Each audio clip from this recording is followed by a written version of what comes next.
Right guys, so in this segment of video, I'll be actually doing an initial Bluetooth pairing of the BD1 with an Android phone. What I have with me here is actually the Samsung Galaxy Flip. Right, so first thing you need to do is go into the setting, connection, and make sure the Bluetooth is actually switched on. So I actually turn on my Bluetooth here. Next, go into the Bluetooth and open up the lid.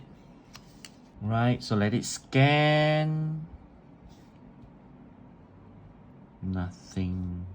Alright, so let's take out the earbud. Scan. Okay, and you will see immediately at the bottom DB01, and the earbuds are like pulsing right now. So tap on that. It says pair. Say yeah, pair. And then you go up to the top, and it will say paired. Let's go in. Not much menu here. On the top, you can also rename if you want to. The pairing has been pretty simple and straightforward via Bluetooth.